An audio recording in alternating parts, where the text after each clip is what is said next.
esperar ali. Beleza.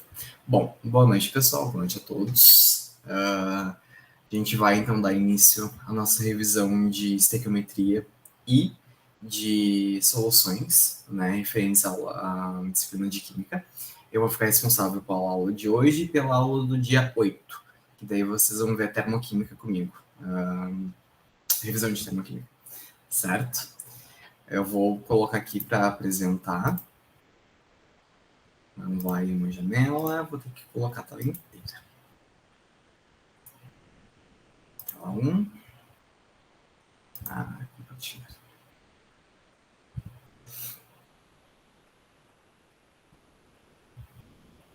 Aí, só se eu ouvir o barulhinho aqui do Meet para aceitar alguém, daí eu vou sair da apresentação só para aceitar o pessoal, tá? Mas daí a gente vai vendo. Deixa eu voltar lá no início. Eu tava dando uma revisão nos slides.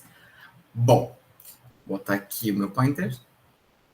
E beleza. Então, boa noite, pessoal, de novo. Para quem não me conhece, sou o professor Leonardo. Eu acompanhei a turma do Educa no início, lá na parte em referente ao primeiro ano. E hoje eu estou aqui para a gente revisar a parte de estequiometria e soluções, certo? Bom, entrando na parte de estequiometria, a gente precisa saber o que é uma reação química, certo? Uma reação química é representada por uma equação, né? Uma equação química, que é uma transformação química denominada reação química e é descrita por uma equação, né? Onde a gente coloca os elementos que estão envolvidos nessa reação. Aqui no caso, por exemplo, a gente tem a síntese do tricloreto de fósforo, onde a gente reage o fósforo sólido, né, o fósforo vermelho, que é o P4, mais 6 mols de gás cloro, aí a gente obtém o produto na forma líquida, né? A gente tem que atentar na reação a parte dos índices, né? De quantos átomos a gente tem envolvidos na reação, de quantos mols, né? Mas isso a gente vai vendo para frente. Então aqui a gente tem sempre numa reação química, no lado esquerdo da flecha, nós temos os reagentes, certo? E no lado direito da flecha, nós temos os produtos. Geralmente, não, é difícil aparecer, mas pode ser... só deixa eu sair aqui, porque entrou alguém. Ai. Voltando. Pode ser que apareça em alguma questão, é difícil aparecer, mas né, vou falar para vocês que às vezes pode aparecer alguma coisa aqui em cima da flecha. Se aparecer alguma coisa aqui em cima da flecha, vai ser sempre o catalisador da reação. Vocês lembram o que é o catalisador? O catalisador ele não vai participar da reação química, ou seja, ele não vai ser consumido, né? Ele vai ser totalmente recuperado no final da reação, mas ele vai diminuir a energia de ativação que a gente necessita para realizar a reação química, né? Porque todas as reações químicas, elas precisam atingir um ponto energético para ocorrer a reação, né? E os catalisadores, eles diminuem essa energia de ativação, que é esse pico de energia que precisa ter dentro dos reagentes para que ocorra a reação. E quando os catalisadores são expressos na reação química, eles são colocados aqui em cima da flecha, geralmente, certo? E a gente tem, né, da lei de Lavoisier, a lei de conservação das massas, em que uma reação química não há variação da massa total. Os átomos não podem ser criados ou destruídos. O que significa isso? Que dentro de uma reação química, a massa dos reagentes é igual à massa dos produtos. Então, tudo que eu obtiver aqui, que eu colocar nos reagentes, eu tenho que obter nos produtos. Claro que numa reação química, quando a gente faz, por exemplo, em um laboratório, uma síntese de alguma coisa, a gente vai ter perda de algum reagente, porque às vezes esse reagente ele evapora e a gente não tem 100% desses reagentes dentro da reação.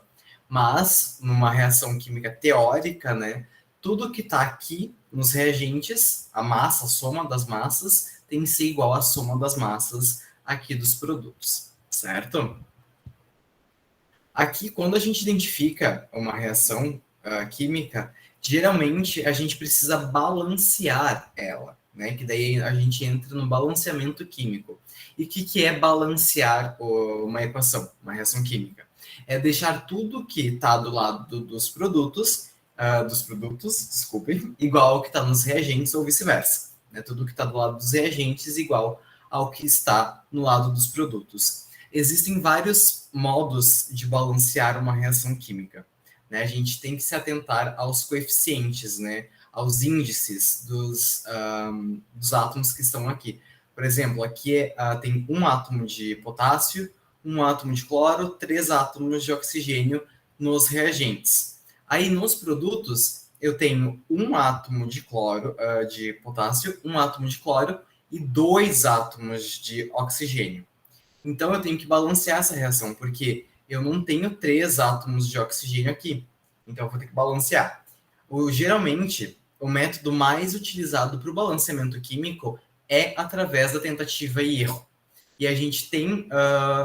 existe um método algébrico, que é um método em que a gente utiliza equações matemáticas para conseguir desvendar os coeficientes, né? Que são os coeficientes estequiométricos, que são sempre esses que vão aparecer aqui na frente das substâncias químicas, não aqui embaixo são os índices. Né? Aqui na frente é sempre o coeficiente estequiométrico. Né? Então, aqui, para balancear essa reação de decomposição do percloreto de potássio, como é que a gente faz?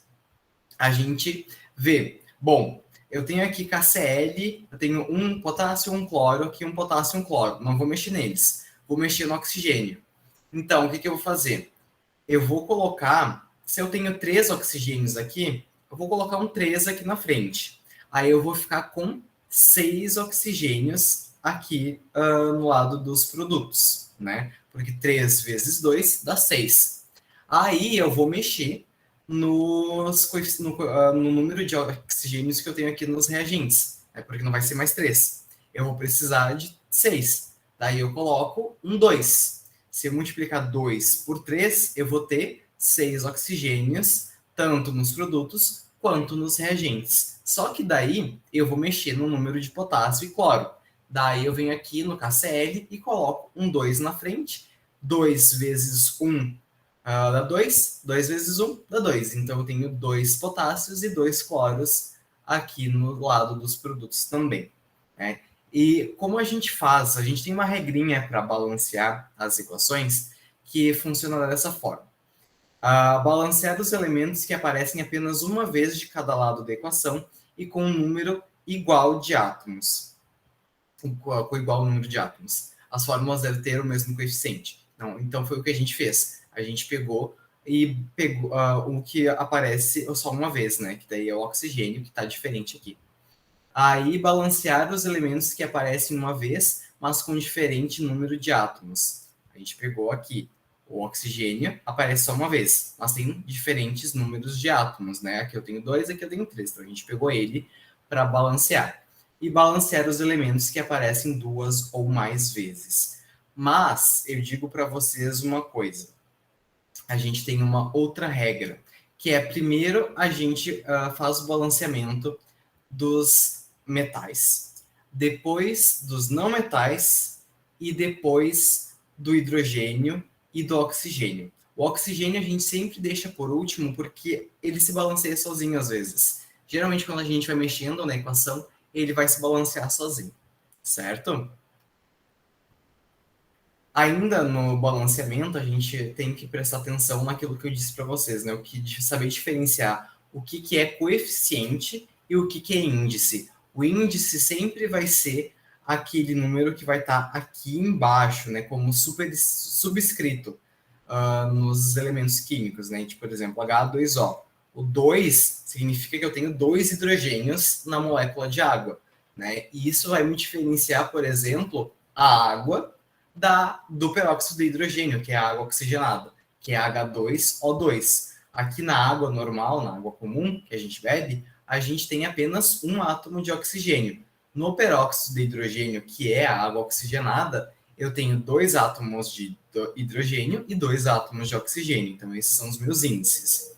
Agora, quando esse número aparece na frente das substâncias, por exemplo, aqui o 1 e o 2, 1 e 2, eu tenho os coeficientes estequiométricos dos reagentes e dos produtos, certo? E é nesses coeficientes que a gente vai mexer quando a gente fizer o balanceamento químico das reações químicas.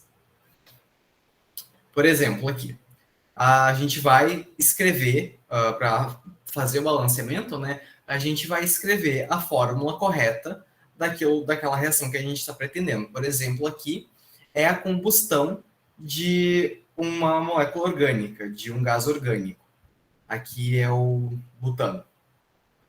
Aí a combustão do butano, que é o C4H10, mais oxigênio, ela vai gerar CO2 mais água. Lembrem que toda reação de combustão, ela vai gerar CO2 mais água. Isso é um bom ponto para vocês anotarem. Que toda reação de combustão que envolve oxigênio, ela vai gerar sempre CO2 mais água, certo? Então, eu escrevi a equação química, né, a reação química, e agora eu vou balancear o número de átomos que tem, tanto nos reagentes quanto nos produtos. Pegar o carbono, não metal, né? Primeiro, vamos pegar ele. Bom, eu tenho 4 carbonos aqui e 1 carbono apenas aqui nos produtos. Então, eu vou colocar um 4 aqui na frente, que é o que está aqui. Então, aqui eu fico com 4 carbonos, 4 carbonos. Depois eu vou para o hidrogênio. Eu não tenho metais, eu vou para o hidrogênio. Aí a gente vem para cá. Eu tenho 10 hidrogênios nos reagentes e eu tinha apenas 2 hidrogênios nos reagentes. Então, se eu colocar um 5 aqui na frente, eu vou ter 5 vezes 2 igual a 10. Então, isso vai me dar 10 hidrogênios aqui nos produtos. Então, eu já balancei o carbono, né, porque eu coloquei esse 4 aqui na frente, o coeficiente estequiométrico do CO2, e agora eu balanceei o hidrogênio. Agora a gente vai ver o oxigênio. Bom, eu tenho 2 oxigênios nos reagentes e 8 aqui, mais 5 aqui. Então, eu tenho 13 oxigênios aqui nos produtos. Então, eu tenho que ter 13 oxigênios aqui nos reagentes. Aqui, nessa reação balanceada, a gente teve que mexer. Então, o que a gente faz? A gente coloca o 13 aqui na frente e aí a gente vai ter que mexer. Talvez a gente precise mexer no número de carbonos, porque daí, como ficou 13 vezes 2, ficou 26. Então, eu vou ter que, obviamente, mexer de novo nos coeficientes estequiométricos dos produtos. Mas uma dica aqui que vocês podem fazer é colocar aqui ao invés de colocar 13, vocês podem colocar 13 meios, que é 13 dividido por 2. Que daí o 2 daqui de baixo, né? Deixa eu colocar aqui, deixa eu voltar aqui para vocês. Deixa eu ver se eu consigo colocar a lousa interativa. Aqui. Vamos ver se eu consigo. Pega. Aí. Escrever. Ali eu tinha, né, o C4, H10, mais oxigênio, Jesus, gerando CO2, mais água. A gente tinha balanceado, né? A gente começou o carbono, a gente colocou um 4 aqui. Aí depois a gente foi para o hidrogênio, a gente colocou um 5 aqui. Eu vi que 4 vezes 2 dá 8. 5 vezes 1 dá 5. 8 mais 5 dá 13. Se eu não quiser colocar um 13 aqui na frente, somente um 13, para não ter que mexer de novo na reação, eu posso fazer isso aqui. Colocar um 13 Aquilo ali é um 13, tá, gente? Dividido por 2. Porque daí o que acontece? Pela matemática, a gente corta esses dois aqui e eu fico com 13 oxigênios aqui, sem precisar me mexer nos coeficientes estequiométricos que a gente já tinha deixado certinho. Tá? Então, vocês podem colocar, fazer essa brincadeira com os números quando vocês estão balanceando uma reação química, certo?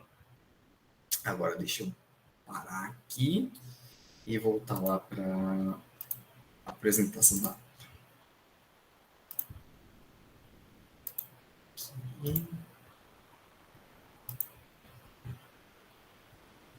Aí.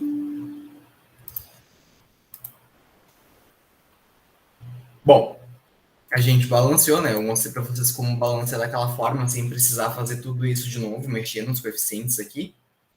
Então, a gente pode seguir em frente. A gente pode entrar na estequiometria, né? A estequiometria, ela é uma palavra grega, derivada do grego, que significa elemento, medida. Se a gente desmembrar ela, né? Stoichion, que significa elemento, e metron, que significa medida. Então, é medida dos elementos. Por isso, estequiometria, que é a medida dos elementos, que é, né, a medida da quantidade de reagentes e de produtos. Pela lei das concentrações das massas, né, eu falei para vocês que a massa dos reagentes tem que ser igual à massa dos produtos. E isso envolve também o número de mols dos reagentes tem que ser igual ao número de mols nos produtos, certo? E o número de mols é o coeficiente estequiométrico, né, o que está ali na frente da substância, o coeficiente estequiométrico. O mol, vocês devem ter visto, acho que vocês devem ter visto com a Natália, essa parte de estequiometria. O mol, ele é uma constante, um número constante, que foi, ele não foi descoberto, mas ele foi hipotetizado por Avogadro, né? Por isso que ele se chama número de Avogadro, e ele é igual a 6,02 vezes 10 na 23. Isso significa que em um mol de qualquer coisa, eu vou ter 6,02 vezes 10 na 23 coisas. Por exemplo, se eu tiver um mol de canetas, eu vou ter 6,02 vezes 10 na 23 canetas. Né? Eu gostaria de ter 6,02 vezes 10 na 23 reais, né? Ou dólares, ou euros, libras esterlinas, mas daí a gente não tem, infelizmente. Mas seria uma quantidade muito grande de dinheiro. Então, esse número ele é muito grande, certo? Então, em um mol de qualquer substância química, a gente vai ter 6,02 vezes 10 na 23 moléculas, ou 6,02 vezes 10 na 23 átomos, enfim. Tudo que a gente estiver mexendo com química, a gente vai ter 6,02 vezes 10 na 23 quando a gente se referir ao número de mols, certo? Por exemplo, aqui, um mol de moléculas de água significa que eu tenho 6,02 vezes 10 na 23 moléculas de água.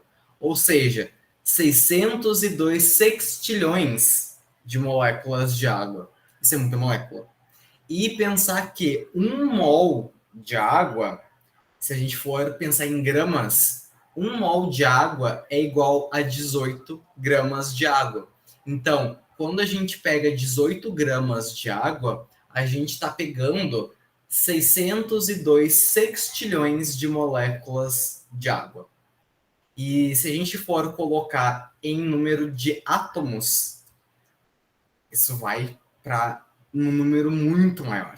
Né? Se a gente for multiplicar pelo número de átomos presente em cada molécula de água, né, o número de hidrogênios e o número de oxigênios, isso vai para casa, eu nem sei qual, não sei, não faço ideia de em que tamanho, né, de número que vai para a imensidão desse número, né, como que vai, para quanto que vai esse número. Enfim, se eu tiver um mol de átomos de carbono, significa que eu tenho 6,02 vezes 10 na 23 átomos de carbono. Se eu tiver um mol de íons de sódio, eu vou ter 6,02 vezes 10 na 23 íons de sódio. Enfim, sempre vai ser 1 mol de qualquer coisa vai ser igual a 6,02 vezes 10 a 23 coisas, independente do que a gente estiver falando. Aqui, só para a gente ter um vislumbre de figura, né, visual, aqui são 12 gramas de carbono puro, aqui eu tenho 32 gramas de enxofre, aqui 64 gramas de cobre, 207 gramas de chumbo e 201 gramas de mercúrio. E por que tá esses valores aqui? Esses valores significam 1 mol de cada elemento que está aqui. 1 mol de carbono é 12 gramas de carbono. 1 mol de enxofre é 32 gramas de enxofre. 1 mol de cobre é 64 gramas de cobre. 1 mol de chumbo significa que eu tenho 207 gramas de chumbo. 1 mol de mercúrio significa que eu tenho 201 gramas de mercúrio. E da onde é que saem esses números? Esses números, esses valores aqui, eles saem lá da tabela periódica. Vocês lembram? Vocês devem ter revisado a tabela periódica, né? Mas eu vou sair daqui e eu vou abrir uma tabela aqui para vocês verem. Só para vocês relembrarem, a gente vê direitinho. Aqui. Por exemplo, a gente viu lá o cobre, né? Ele tem massa atômica, aqui, se vocês conseguem ver, massa atômica igual a 63,54.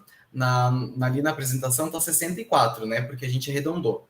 Então, isso significa que a massa atômica do meu átomo de cobre é 63,54, ou 64. E 1 mol de átomos de cobre significa que eu tenho 64 gramas. Lembrem que daqui a gente tira a massa atômica e a massa em gramas de 1 mol de todos os elementos. Por exemplo, se a gente for olhar a massa atômica do oxigênio é 16, arredondando, né? Então, 1 mol de oxigênio significa que eu tenho 16 gramas de oxigênio, certo? Só para vocês relembrarem essa parte. Aqui eu vou voltar para a apresentação. Então, relembrando ali a tabela, esses números aqui que a gente vê saem lá da tabela periódica da massa atômica de cada elemento químico, certo? Agora, quando a gente pega moléculas, né, porque aqui a gente tem átomos isolados, né, carbono, enxofre, cobre, chumbo, mercúrio. Aqui a gente tem moléculas. Então, como eu falei, 18 gramas de água é 1 mol de água. 1 mol de etanol, que é o álcool, né? Vai ser álcool que hoje em dia a gente utiliza. A gente utiliza o álcool 70, mas se eu tiver o álcool 100%, ele vai ser 46 gramas, 1 mol dele. 1 mol de glicose é 180 gramas de glicose. 1 mol de sacarose significa que eu tenho 342 gramas de sacarose. A sacarose são várias moléculas de glicose unidas, né? Então a gente tem a da glicose, a gente vem para a sacarose, que é um polímero a sacarose é um polímero da glicose. Então a gente tem que a sacarose, 1 mol de sacarose é 342 gramas. E também aquilo, né? 1 mol de sacarose é igual a 342 gramas, que é igual a 6,02 vezes 10 na 23 moléculas de sacarose. Aqui, compostos iônicos, 1 mol de cloreto de sódio é igual a 58 gramas, 1 mol de carbonato de cálcio é igual a 100 gramas, 1 mol de sulfato de ferro, sulfato ferroso, é igual a 278 gramas, e 1 mol de óxido de sódio é igual a 78 gramas, certo? Aqui a gente vê a utilização do mol, que é quando a gente vai somar as massas, fazer a massa molecular de um composto. Por exemplo, eu preciso saber quanto que é a massa molecular do ácido sulfúrico. Então, eu tenho 2 hidrogênios na minha molécula de ácido sulfúrico eu tenho um átomo de enxofre e 4 átomos de oxigênio. Eu vou lá na tabela periódica e vejo qual é a massa atômica do hidrogênio. É 1. Então, eu coloco aqui o 1 e vezes 2. Então, aqui ele utiliza o U, que é unidades de massa atômica, mas vamos colocar em gramas, né, para ficar mais fácil. É 1 grama o hidrogênio, o mol de hidrogênio, né? Então, a gente tem 1 grama vezes 2, porque eu tenho 2 hidrogênios na minha molécula de ácido sulfúrico. Da tabela periódica, eu sei que o enxofre é igual a 32 gramas. Aqui ele coloca 32,1, mas a gente pode arredondar para 32. 32 gramas de enxofre, eu tenho só 1, então fica 32. E o oxigênio é 16. Né? Lá da tabela periódica é 16 gramas, então eu coloco 16 aqui e multiplico por 4. E daí, fazendo toda essa multiplicação e soma, eu vou ter que a massa molecular ou a massa molar do meu ácido sulfúrico é igual a 98,1 gramas. Tá? Aqui ele colocou em unidades de massa atômica, mas a gente pode colocar em gramas. Isso significa que 1 mol de ácido sulfúrico tem 98 gramas. E isso significa que eu tenho 6,02 vezes 10 na 23 moléculas de ácido sulfúrico em 98 gramas de ácido sulfúrico. Certo? É cansativo ouvir isso, né? Mas é que vocês precisam entender bem essa questão do número de mols, né? O que é um mol? Por que é 6,02 vezes 10 na 23? Então, por isso que eu estou toda hora repetindo. É cansativo, mas é necessário. Aqui, moléculas, né? Se a gente pega uma molécula, a mesma coisa. Fazer a soma da massa molar dessa molécula que é o dióxido de carbono. Eu tenho um átomo de carbono, eu vou na tabela periódica e vejo a massa atômica dele, que é 12. Então, eu tenho 12, que é a massa atômica, vezes o índice dele, que é 1. Então, 12 vezes 1 é igual a 12. Da tabela periódica, eu sei que o oxigênio é 16 gramas. 16 vezes 2 é 32. Se eu somar 32 mais 12, dá 44 gramas. Então, uma molécula de gás carbônico, que é o dióxido de carbono, tem 44 unidades de massa atômica. 1 mol de moléculas, um mol de moléculas de dióxido de carbono é igual a 44 gramas. 44 gramas de dióxido de carbono são 6,02 vezes 10 na 23 moléculas de dióxido de carbono. E 44 gramas de dióxido de carbono significam 22,7 litros de gás dentro das condições normais de temperatura e pressão, que são as CNTPs. As CNTPs, a gente tem, que são as condições normais de temperatura e pressão, a gente tem a temperatura que é igual a 0 graus Celsius e a pressão é 1 atmosfera, certo? Muita gente erra questões de quando envolve a CNTP, porque esquecem que a pressão, desculpem, a temperatura das CNTPs não é 24,5 ou 25 graus, que seria a temperatura ambiente, né? A temperatura da CNTP, que a CNTP considera, é 0 grau Celsius, certo? E eu posso dizer, e vocês precisam frisar isso, anotar isso em qualquer lugar, em post-it, colar na parede do quarto de vocês, que um mol de qualquer gás, de qualquer molécula gasosa, vai sempre ocupar 22,4 ou 22,7, dependendo do exercício, tá? Porque esse número não é muito bem padronizado. Alguns exercícios consideram 22,4, outros exercícios consideram 22,7. Mas se vocês estiverem fazendo um exercício que envolva volume de gás, o exercício vai dizer se ele vai querer 22,4 ou 22, que vocês considerem, né, o volume igual a 22,4 ou 22,7. Uma questão nunca pode apresentar para vocês essas duas opções de volume.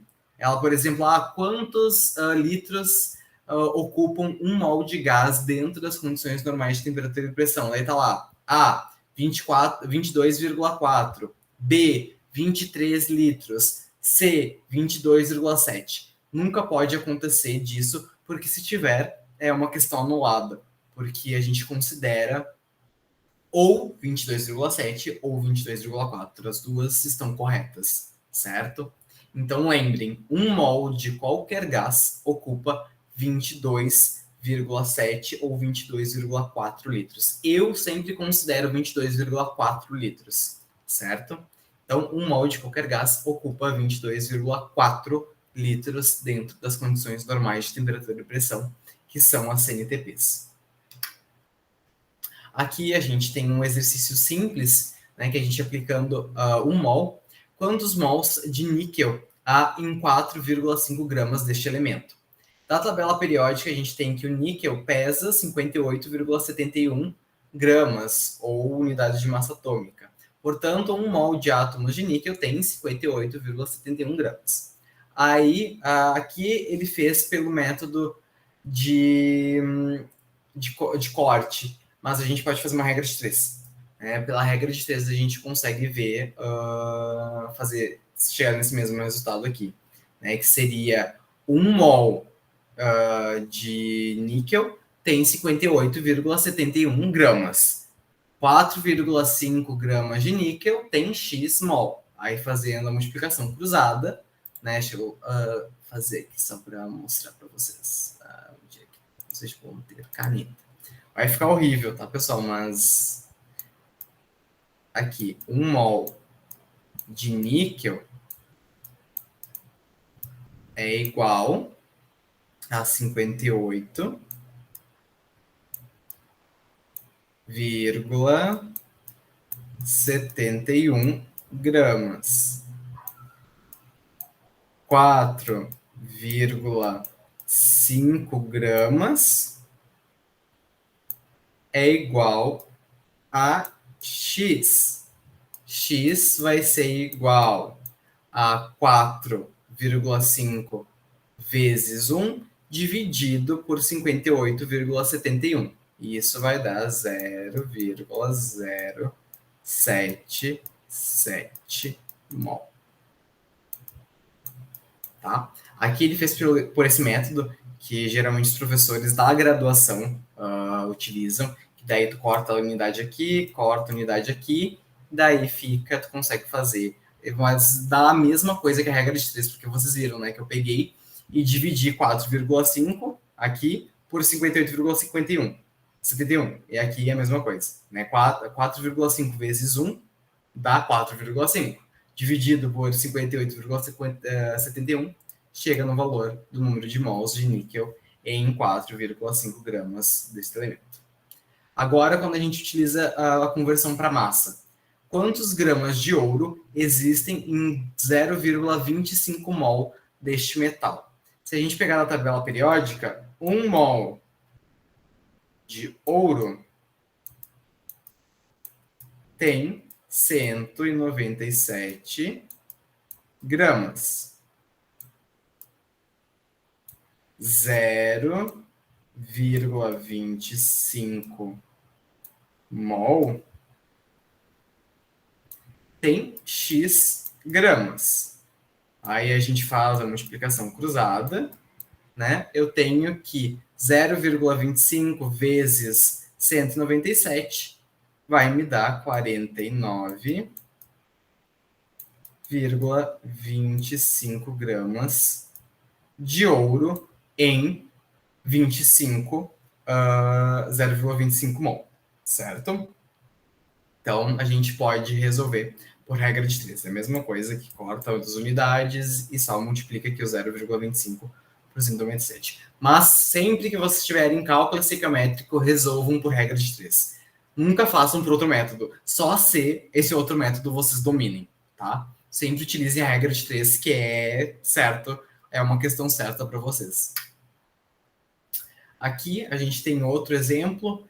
Quantos mols de átomos de oxigênio estão combinados com 6,20 mols de átomos de fósforo no ácido fosfórico? Né? A gente pode resolver isso aqui tranquilo por uma regra de 3. 1 mol de fósforo daqui utiliza 4 mols de oxigênio. 6,2 mols de fósforo vão utilizar X mols de oxigênio. Daí a gente vai chegar na mesma resposta, 24,8 mols de oxigênio, certo?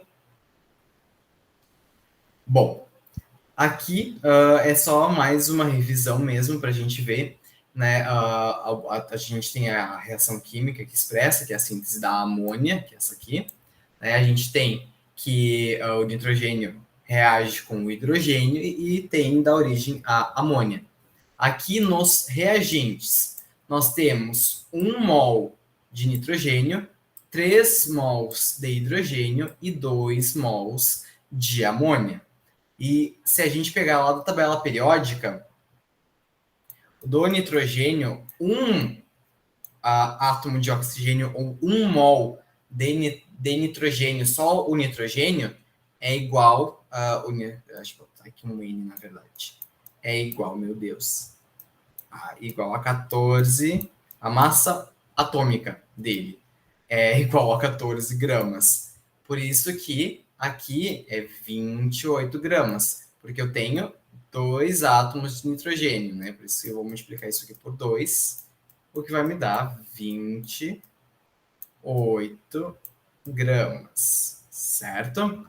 O hidrogênio, se olhar na tabela, o hidrogênio é igual a 1 grama. Eu tenho 2 hidrogênios, vou multiplicar por 2, o que me dá 2 gramas.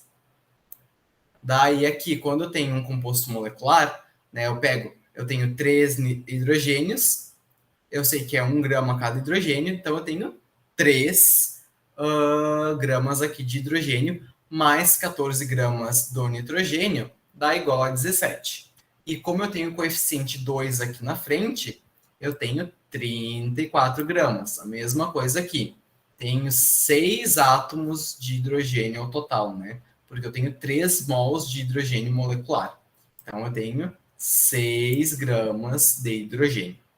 Aqui, né, voltando, repetindo, aqui eu tenho 1 mol de nitrogênio, então eu tenho 6,02 vezes 10 na 23 moléculas de nitrogênio gasoso.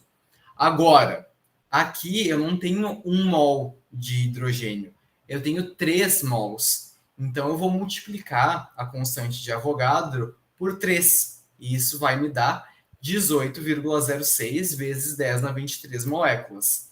Então esse é o número total de moléculas de hidrogênio que eu tenho nos reagentes para a síntese de amônia.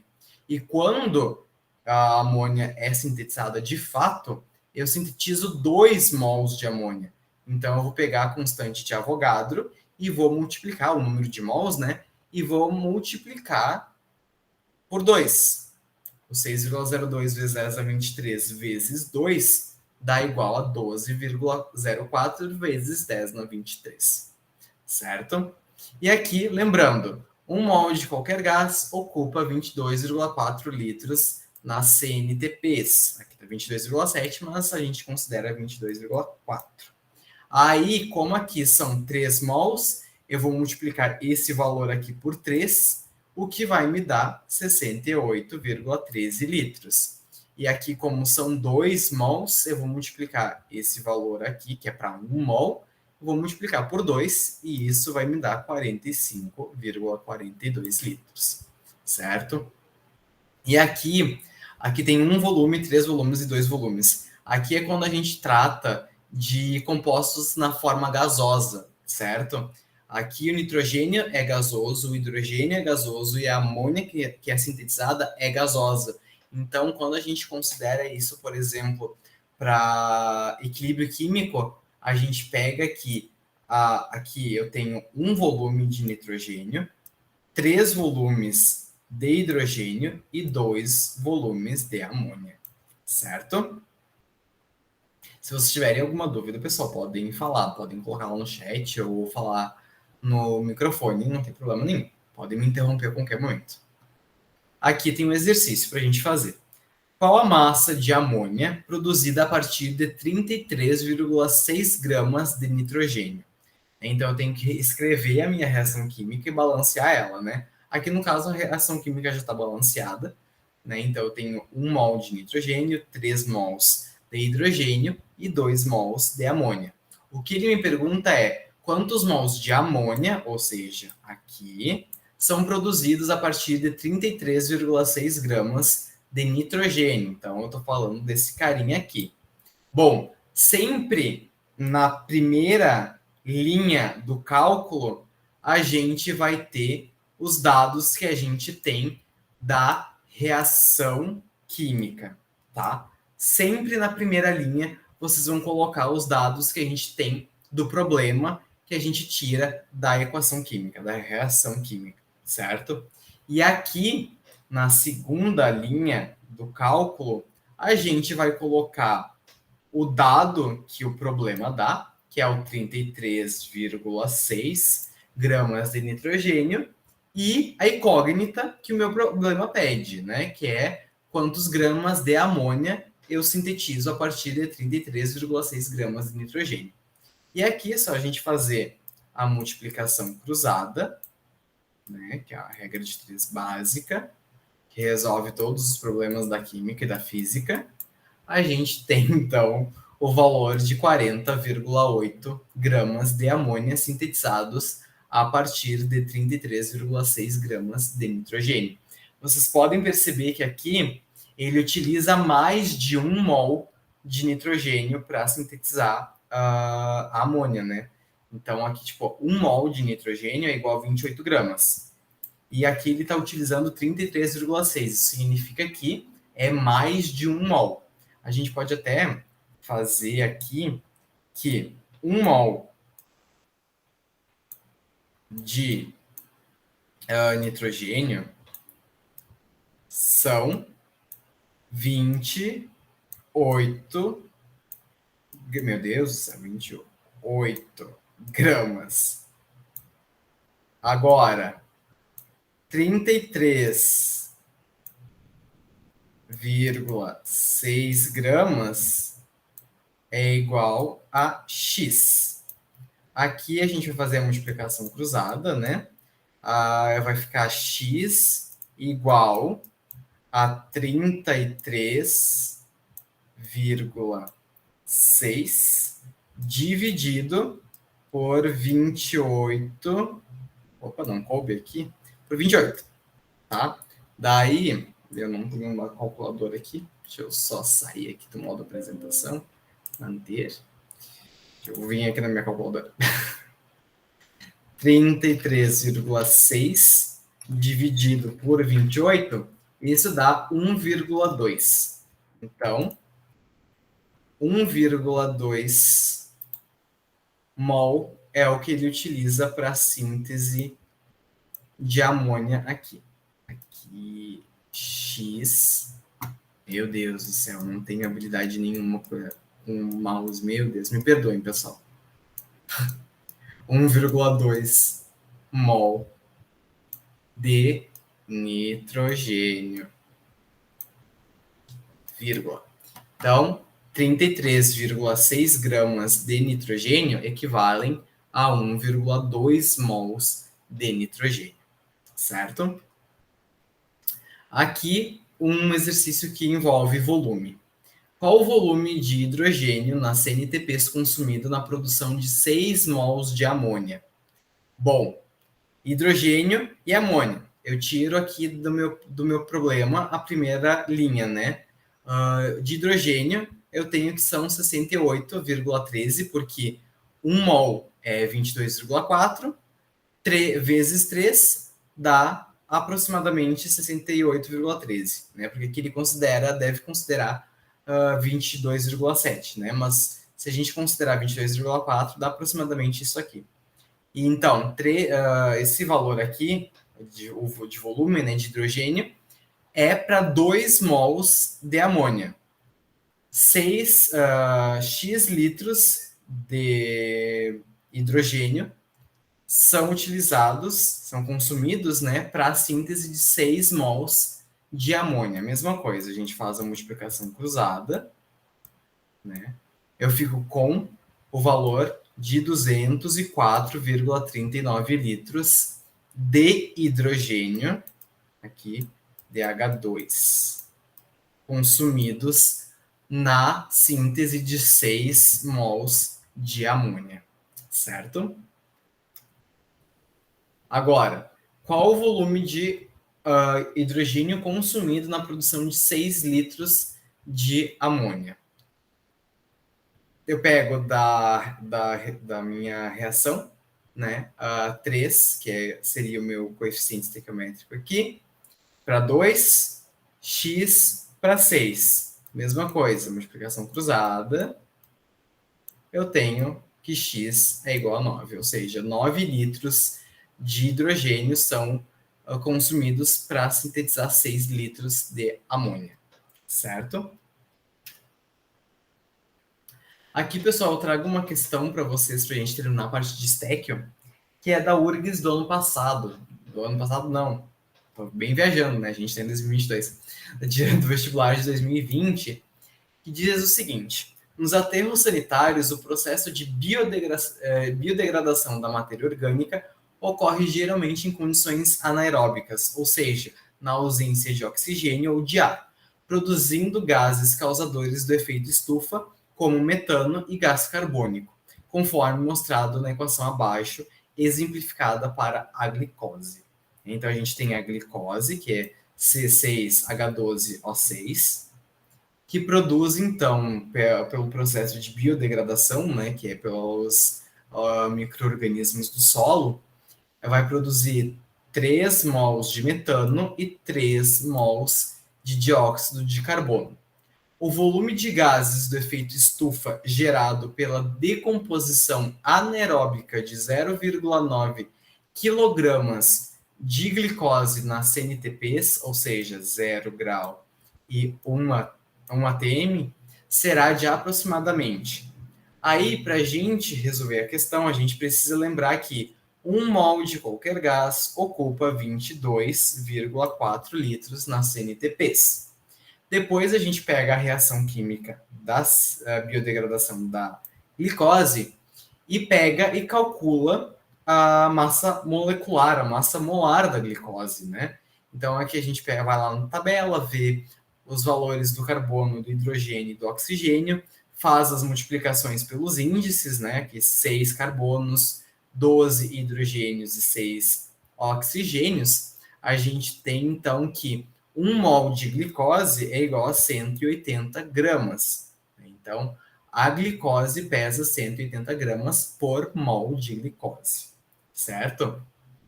Então, a primeira linha do cálculo é sempre os dados que eu tiro da minha reação química, certo? E aqui, como ele utilizou, ele pediu, ele deu, o dado que ele deu foi em massa, eu vou utilizar massa aqui no meu cálculo, porque eu poderia fazer a conversão para mol, só que daí exigiria mais um cálculo, né? Então não é necessário, porque aqui ele deu em massa, eu faço o cálculo em massa. Então, da minha reação química, eu sei que 1 mol de glicose, que é igual a 180 gramas de glicose, vai produzir 22,4 litros de qualquer gás dentro das CNTPs. Aí, aqui eu preciso converter, porque ele deu quilogramas, eu preciso converter isso para gramas, né? Porque a minha soma aqui é em gramas. Eu preciso converter isso aqui para gramas. 1 quilograma equivale a 1.000 gramas. 0,9 quilogramas equivale a x gramas. E o x aqui é igual a 900 gramas. Meu Jesus, ficou parecendo 400, mas é 900, tá? Eu já tinha feito aqui a conversão direta, daí 900 gramas. Então, 900 gramas de glicose vão produzir x litros de gás. Aí, né, fazendo a multiplicação cruzada, a gente fica com 180x, que é igual a 900 vezes 22,4, isso vem por causa da multiplicação cruzada, certo?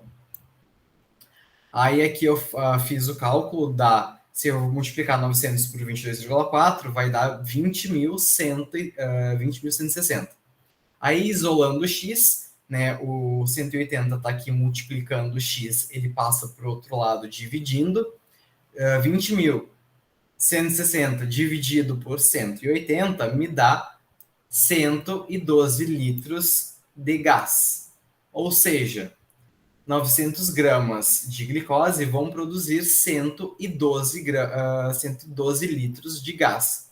Só que a reação de biodegradação da glicose não gera 1 mol de cada gás. Ela gera 3 mols de cada gás. Então, eu tenho que fazer a soma de mols que eu tenho aqui. Eu tenho aqui 6 mols, né? Então, eu vou pegar e multiplicar esse valor aqui que eu obtive por 6, tá aqui. Isso vai me dar o valor de 672 litros de gás, né? Total. Tanto do metano, que é esse aqui, e quanto do dióxido de carbono, que é esse aqui. Então, a alternativa correta aqui seria a letra E, certo? Pessoal, alguma dúvida até aqui? Deixa eu voltar para vocês, para ver vocês aqui no chat. Alguma dúvida? Tudo certo? Beleza, aproveitar vamos dar uma olhadinha na hora. Agora, então, a gente vai entrar aqui nas soluções. Soluções vai ser mais rápido porque é mais tranquilo. Então, a gente entra aqui em soluções. Aqui. As soluções, né, a gente talvez seja a parte da química que esteja mais presente no nosso dia a dia. Né? Então, a gente precisa compreender como é que funcionam essas soluções. E a gente tem cálculos dentro das soluções. Mas, primeiro, a gente precisa entender o que é uma solução. Uma solução é uma mistura homogênea. E as misturas homogêneas, elas se apresentam em uma única fase. Então, quando eu pego, por exemplo, e faço uma mistura de alguma coisa, e essa mistura resultante, né, eu pego, por exemplo, 2 líquidos. Esses 2 líquidos, eu misturo eles, e eu tenho uma única fase, eu vejo uma única coisa, né? Eu tenho uma mistura homogênea. Isso significa que eu tenho uma solução, porque todas as soluções são misturas homogêneas, certo?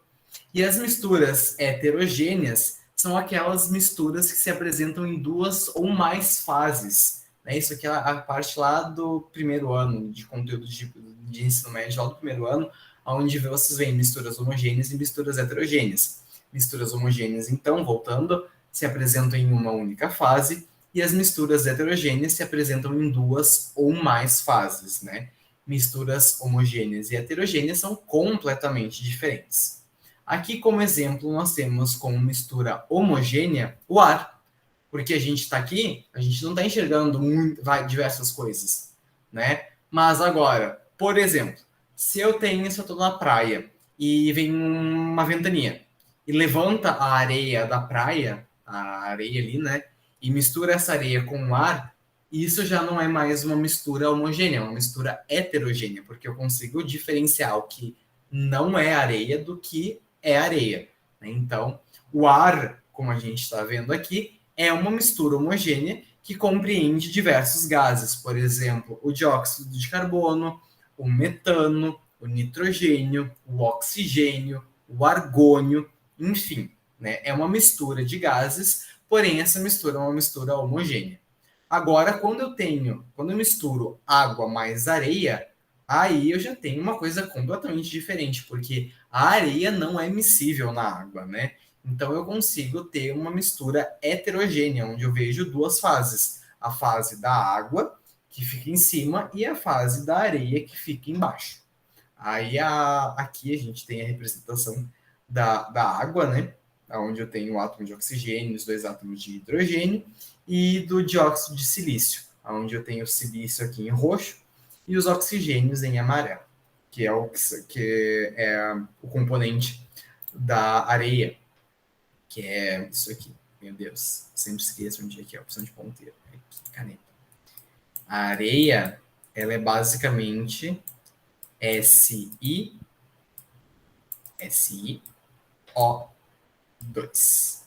dióxido de silício, certo? Aqui mais um exemplo, né? Quando a gente mistura açúcar na água, a gente tem uma mistura homogênea, ou seja, uma solução. A mesma coisa quando misturo sal na água, eu tenho uma mistura homogênea. Agora, quando eu coloco óleo na água, eu tenho duas fases. Eu tenho a formação de uma mistura heterogênea, porque eu consigo diferenciar a camada de óleo que fica em cima, porque o óleo tem menor densidade do que a água, e a água fica embaixo, porque a água é mais densa do que o óleo, certo? E agora, quando eu tenho a água gasificada, por exemplo, a água com gás, né? Que eu consigo ver as bolinhas de dióxido de carbono, eu tenho um aspecto descontínuo. Eu tenho duas fases, eu consigo ver a fase gasosa e a fase líquida. Então, eu tenho também a água gasificada, é uma mistura heterogênea, ou seja, a água gasificada não é uma solução, porque o CO2 ele não é miscível na água, né? Ele não se mistura com a água, ele só fica ali preso na estrutura molecular da água, mas ele não é miscível. Então a gente consegue ver as duas fases, então uma mistura heterogênea. Outros exemplos de mistura homogênea é, por exemplo, a amálgama de mercúrio, né, que é uma mistura de mercúrio, prata e estanho, né, que é uma mistura homogênea. O álcool comercial, né, que pode ser o 46 graus ou 70 graus. Aqui eu coloquei graus, mas a gente geralmente encontra no mercado 46 ou 70 graus, com essa bolinha de graus aqui em cima. Né? Mas a gente pode representar também como 46% ou 70%, certo? Tanto a representação em graus quanto em porcentagem está certa. E aí, tanto o álcool 46 quanto o álcool 70 é uma mistura de etanol 100% com água. A gente dilui o etanol 100% até 46% ou até 70%. E isso nos dá uma mistura homogênea, ou seja, uma solução de etanol. E agora, pessoal, eu pergunto se alguém quiser responder, o leite. A gente vê aqui que o leite é branco, né? A gente vê uma fase só. E o leite é constituído de proteínas, gorduras e água. O leite é uma mistura homogênea ou é uma mistura heterogênea? O que vocês acham? Deixa eu até voltar lá para a apresentação para ver vocês. O leite é homogêneo ou heterogêneo? O que vocês acham?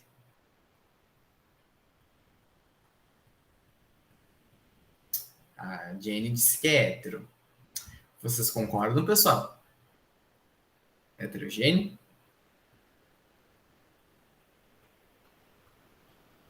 Sim, não. Enfim, vamos voltar lá. O leite, por incrível que pareça, ele é uma mistura heterogênea. Por quê? Porque quando eu olho, se eu olhar o leite microscopicamente, eu consigo ver a gordura presente no leite.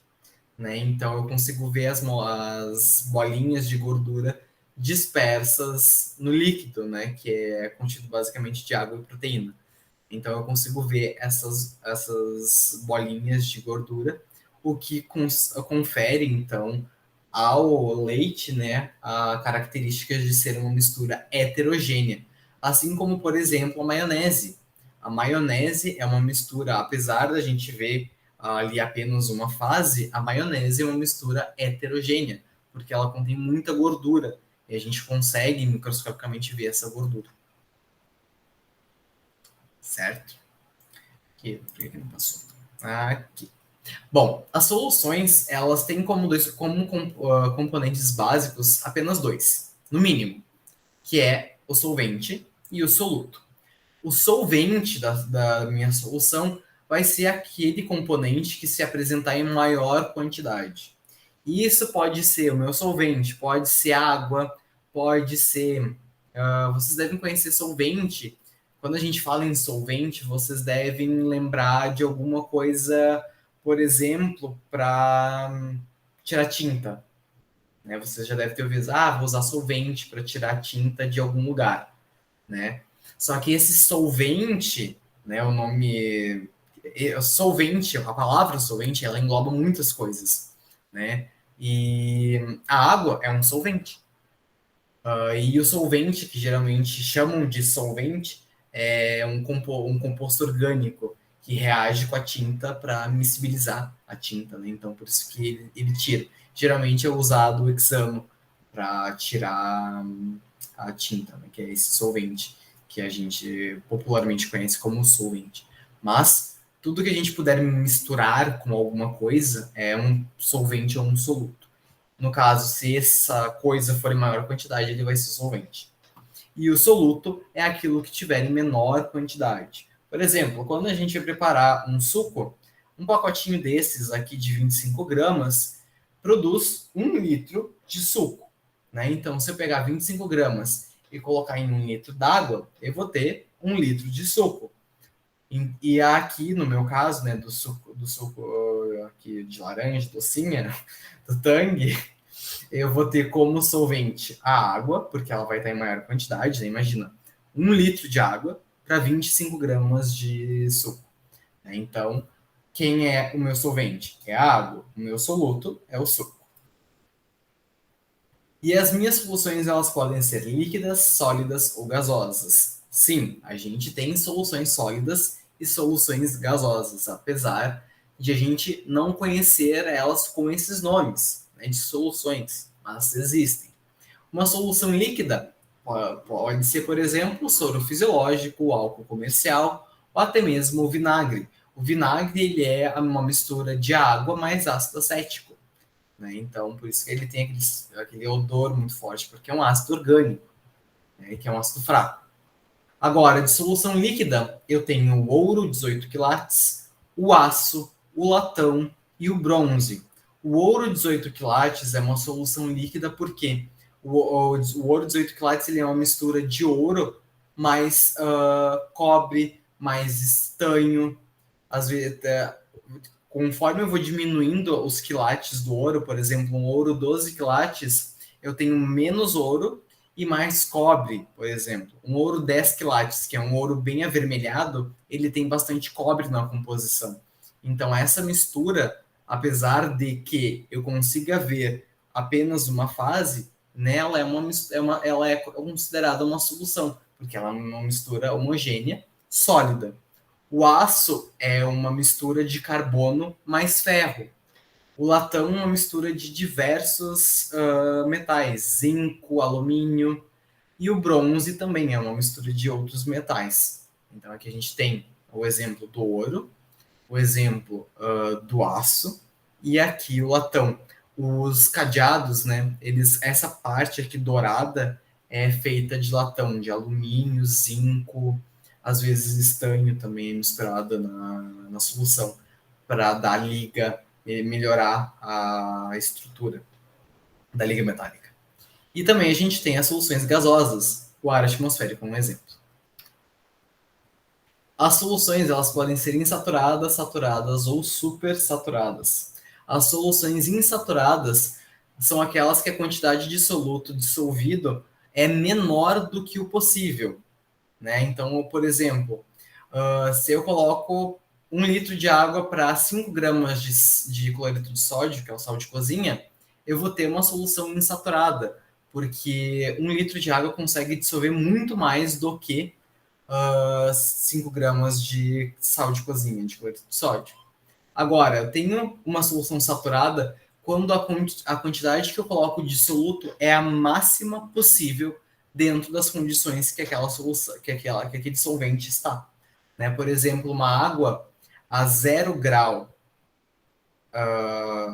1 litro de água a 100 gramas, 100 ml de água a 0 grau dentro da CNTP, está aqui no exemplo, ele consegue dissolver 42 gramas de cloreto de sódio.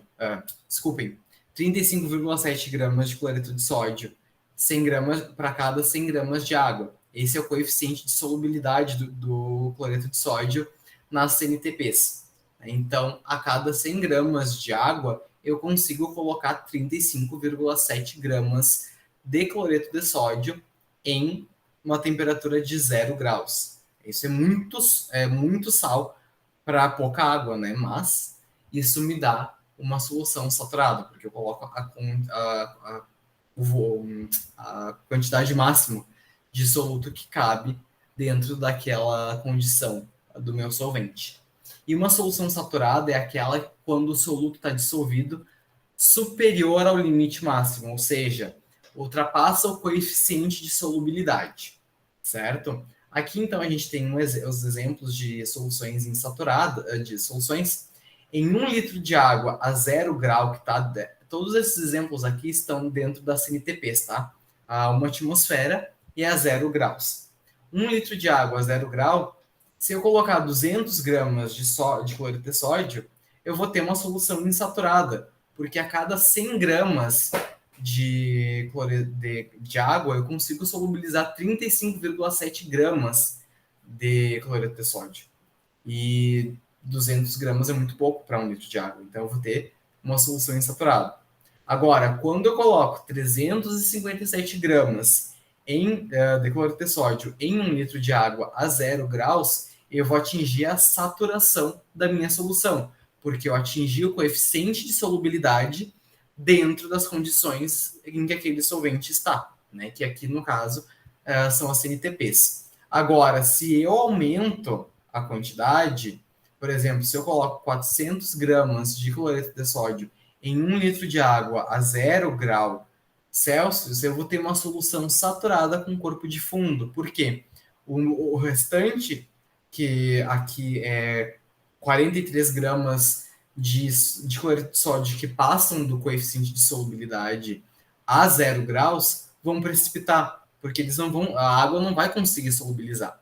A forma de a gente conseguir solubilizar esses 43 gramas que estão a mais na minha solução é aquecendo ela.